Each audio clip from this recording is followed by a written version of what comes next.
ایک مرتبہ اللہ کے نبی حضرت عیسیٰ علیہ السلام اپنے ساتھیوں کے ساتھ چل رہے تھے۔ اتنے میں آپ کے ساتھیوں نے کہا، اے عیسیٰ ابن مریم، آپ کا اللہ کیا آسمان سے کھانا اتار سکتا ہے؟ تو یہ سن کر اللہ کے نبی حضرت عیسیٰ علیہ السلام نے فرمایا، اے لوگو، اگر تم مومن ہو تو اللہ سے ڈرو۔ تو انہوں نے کہا، ہم تو اپنے ایمان کی تازگی کے لیے عرض کر رہے ہیں تاکہ ہم اللہ کی قدرت کو دیکھیں اور پیٹ بھر کر کھانا کھا کر اپنے ایمان کو بڑھائیں، اور وہ لوگ جو کفر پر ہیں ان کا ایمان بھی آپ پر ہو جائے۔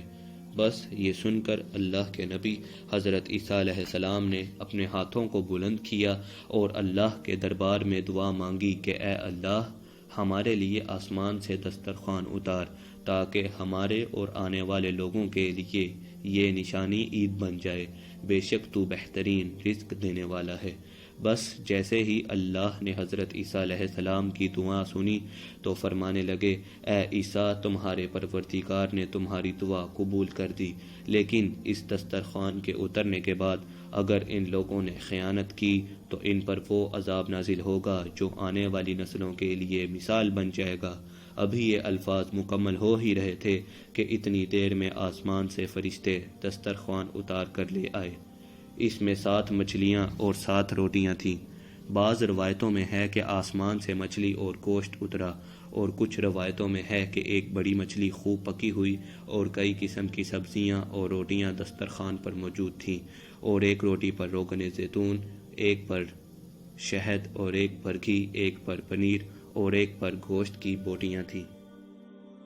جیسے ہی حضرت عیسیٰ علیہ السلام کے خواریوں نے نورانی دسترخوان اور روٹی کو دیکھا تو ان میں سے ایک، جس کا نام شمون تھا، جو اپنی قوم کا سردار تھا، کہنے لگا، اے روح اللہ، کیا یہ دسترخوان دنیاوی کھانوں میں سے ہے یا آسمانوں کے؟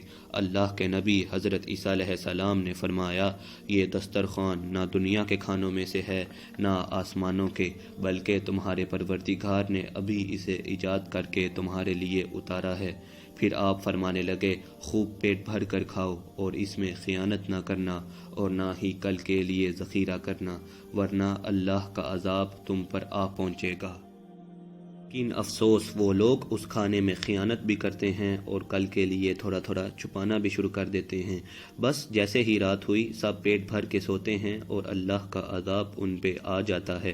اب جیسے ہی سورج طلوع ہوا تو ان میں سے کچھ خنویر اور کچھ بندر بن جاتے ہیں اور ادھر ادھر بھاگنا شروع کر دیتے ہیں اور اپنے آپ کو نوچتے رہتے ہیں۔